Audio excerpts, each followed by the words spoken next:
Okay. Okay, so we're here with Instructor Chris, and we're talking about the bully proofing book, concept 1. And so we're just going to talk about how understanding is a big part of the process of understanding why bullying happens and how we can help our kids become more armored in themselves about it. So why do you say it's a process of internal transformation? Is it more of a process of putting on our armor, or kids doing something inside themselves? It's almost the opposite of putting on armor. It's almost like allowing yourself to be more vulnerable and being aware of your insecurities without thinking that it in some way lessens you as a person. In fact, I think when kids accept that they have faults and accept that they're going to have those insecurities, that when they start to acknowledge them and accept them, they become the strength that bullies don't want to deal with, because bullies want to control, and you can't control somebody who's not afraid of their own self. They're not afraid of their own frailties or flaws. So that's why I feel it's an internal transformation.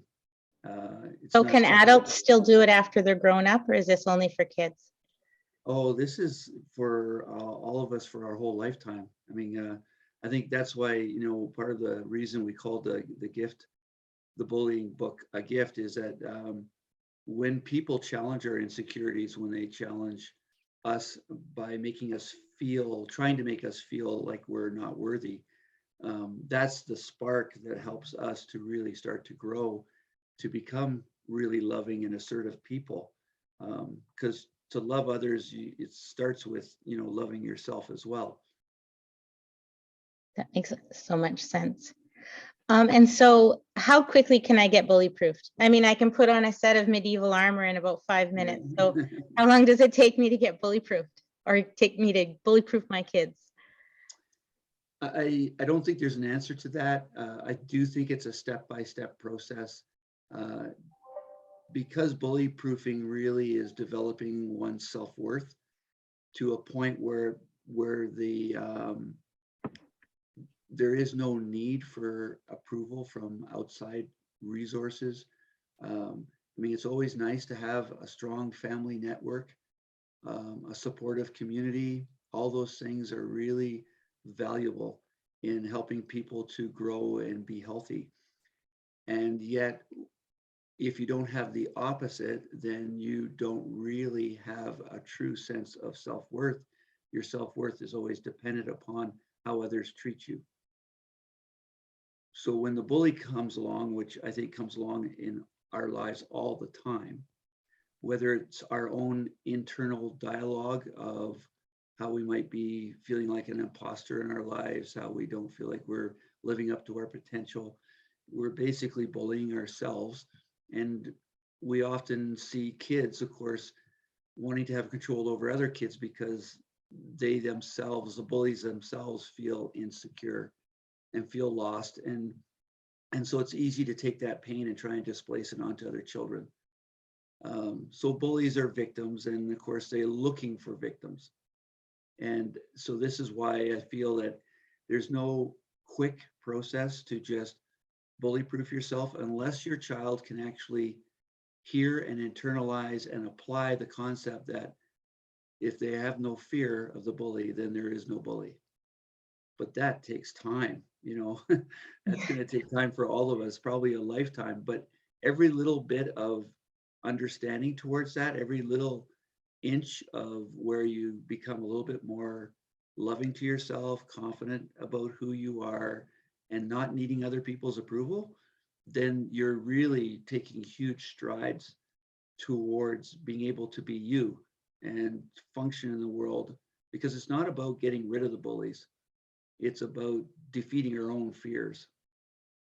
That's so brilliant. And so many things resonated with me that I want to question you about. But I mean, one of the things you said is that we're bullying ourselves. And so I know, because I didn't have like a strong parents who had read your book, they kind of added to the bullying when I was a kid. So now, even now at 47, I bully myself because in how I interpret other people's reactions. And so it depends how I interpret other people's reactions, not necessarily even their actions, right? Yes.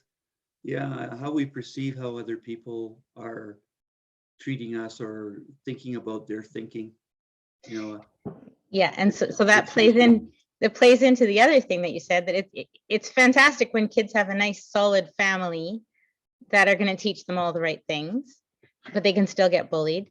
But then also, if they don't have that solid, if they do have that solid family, you still somehow as parents need to kind of throw them in the deep end now and then and let them deal with the difficulties and then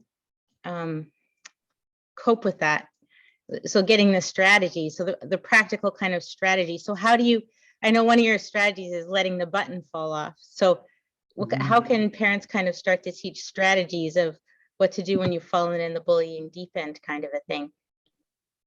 Well, I think it's wonderful that parents don't have to feel like they need to be, masters in this or taking courses and stuff. Like, and just be vulnerable and honest about their own experiences. Because most parents, not all, but probably most, can at least remember when they had been highly distracted and taken off their their game of feeling good about themselves by the behavior of other people, whether it happened later in life when they were in a job and felt like they were being taken advantage of or bullied in some way, or whether it was happening throughout their childhood.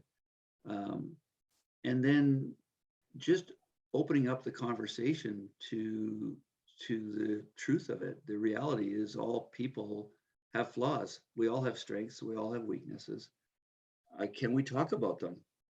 And can we talk about our strengths with humility, and can we talk about our flaws with compassion, realizing that just knowing our flaws and becoming more aware of those buttons, the buttons that other people push to expose our insecurities and make fun of them.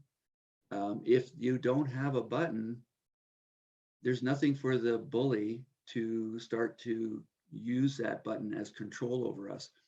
And it's the same thing with our own bullying when we bully ourselves. And I think that's more prevalent in all of society than the external bully, the internal bully, the highly harmful self-critic that resides within almost all of us, and to a certain extent plays a good role.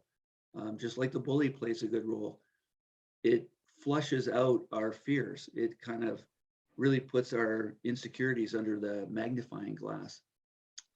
So for parents to just go up to a kid and say, what do you fear and what's going on today, and talking about that, asking lots of questions, helps the child to slowly get some perspective around the idea that they are the one that's in control.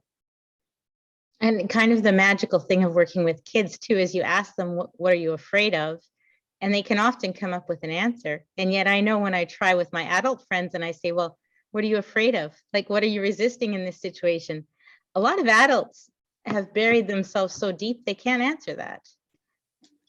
Well, the more life experience that we have, and the more layers of self-defense mechanisms and avoidance strategies that we've built up around ourselves, takes us further and further away or from our own reality, from our own truth.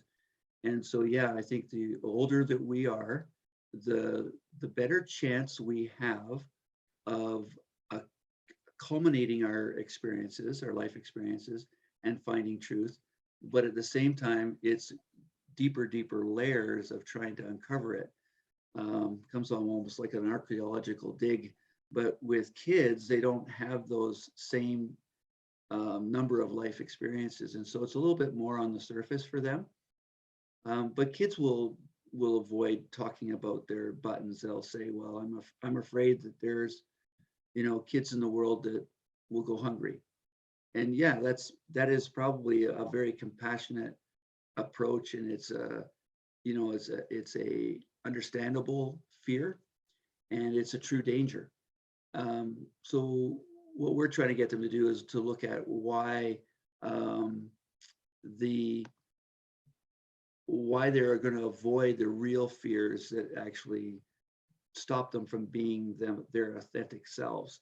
So then I just reformulate the question, you know, and say, well, that's really compassionate, and that's important for us to be aware of other people's needs. Well, what are some of the fears that stop you from feeling good about yourself? And we get more and more specific with our questioning. Yes. So some of my favorite stories in your coaches corners and the bully proofing workshop are about like specific, but I just wanted to give an example of a specific button that you talk about falling off. So do you want to tell a story, or should I start you off? Oh, start me off, because I'm So for example, you know, somebody comes up, or I could give you an example from my landlord here in this house. You know, I've always been insulted by my mother for being clumsy. You know, oh, you're clumsy. And the guy that owns this house, his name's Hap. And people around here thought his name was Happy. And he said, no, it's short for haphazard, because I forget things and I drop things and I'm clumsy. And so the button's fallen off, right? Like when somebody says to me, oh, you're clumsy, that hurts me, because that's how I was, you know, sort of taught to feel about it. Yes. But for Harold, he just thinks it's hilarious. So now I'm doing some work around the yard here, and I drop my hammer, or I lose something, and I just think, oh, I'm haphazard. And the button's fallen off. There's no button. Yeah. Well, it's true. It's when I was in I think it was grade 8, I had this great mentor who was a kid in the same grade, and his name was Rob Salisbury, and he was this most joyful kid who seemed to really find a lot of a love for everybody, and including himself. And he was quite obese. He was quite, you know, round and chubby and lots of rolls, and he was a real jolly kid. And of course he got, you know, teased and bullied, you know, mercilessly about his weight. And yet it didn't bother him. It was the kind of mastery that you don't see typically in children. So I was like, you know, gobsmacked with how well he handled this stuff. And I was trying to deal with my own insecurities. And I was the exact opposite. I was so skinny that I used to wear 3 shirts to school, even in June when it was hot, just to bulk myself up a little bit, because I felt like I was like a little scarecrow. So I had these fears that people were judging me for my appearance. And yet Rob was so comfortable with who he was. One day in phys ed class, we were getting changed, and he was in the change room taking off his shirt, and the rolls of fat were there. And this new kid in class just started to rip into him, you know, and saying, aren't you a blubber butt? And really trying to get all the other kids to laugh at Rob. So there he's creating control by trying to use humor to dehumanize another person and elevate his status a little bit, or to gain some sort of energy, or, you know, from the rest of the group. And Rob had been there for quite a while, and so he had so many allies, so many people that would help him with bullies. Not that he needed it, but no one really laughed. And Rob turned to him and just said, yeah, I'm a blubber butt. And he says, and then he gave him a wink, and be careful, or I'm going to come over there and sit on you. And then, without being mean, to try and reverse the order of, you know, like the predator, and be controlling over that kid, he actually kind of went up to the kid and kind of laughed and kind of gestured friendship. And that kid immediately became another, you know, one of Rob's many, many friends. So when I was able to witness that almost on a daily basis from Rob Salisbury, it made me really think that you can drop a button, you can turn an insecurity into a strength, if you're just willing to accept that that's there. And it doesn't have to define you. When parents tell us things like, you're clumsy, and it comes across as a label, and that label is weak.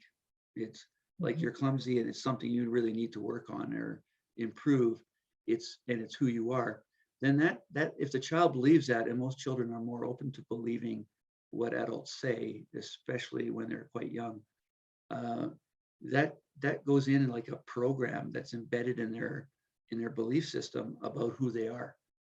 And so it takes a little bit of work to soften that up enough so that they can understand that even if they are clumsy, that doesn't define that they're a bad person or they're a weak person.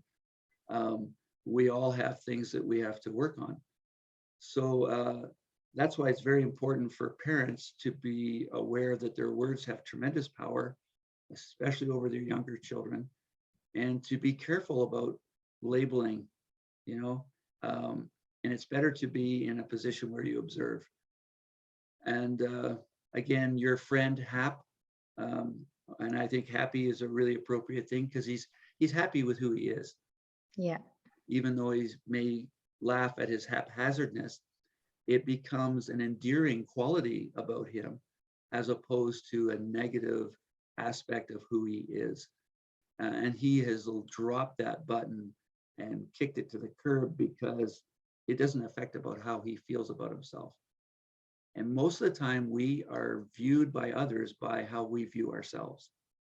If we view ourselves as being flawed, weak, insecure, not lovable, then it's harder for other people to view us as being lovable and capable human beings. Okay, I want to get in at that point because so when you're talking about Rob, like who's kind of a miracle person in a way, Yeah. and then yeah. I think, like, where does he get that? So is that because he had parents who gave him unconditional love?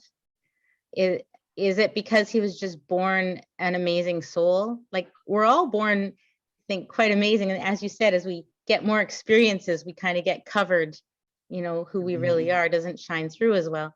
So there's kind of two things. One, we can start to let our buttons fall away and get happy. Like I know meeting haphazard Hap has helped me let that button go away. So we can unearth who we are. But how, you know, do you think Rob was made that way from the beginning, or did his family help make him that way, or how? You know, I'll never know, and maybe Rob will never know. I think that sometimes when we see someone who shines so brightly in an area where we feel like we're struggling, we tend to gloss that over and throw the blanket over them that says they're a genius or they're, you know, they're the super child or whatever, and wonder whether they were born that way or whether it was something that they developed themselves. When the truth is that, you know, there's probably areas in Rob's life where he struggled, where he felt insecure, and loving himself just didn't seem to be one of them at the time. And that's why he was such a light to so many of the kids. You know, he helped teachers and students around him, whether they were victims, allies, or bullies, they all got the same kind of respect from Rob. And that is amazing. And I don't know where it came from. I do believe that kids who have both unconditionally loving parents, which it's hard to be unconditionally loving all the time. That's quite an advanced state. But if they're more inclined towards being very accepting and respectful to their children, yes, I think that helps children to grow along those directions. And yet there's some kids who really flourish under very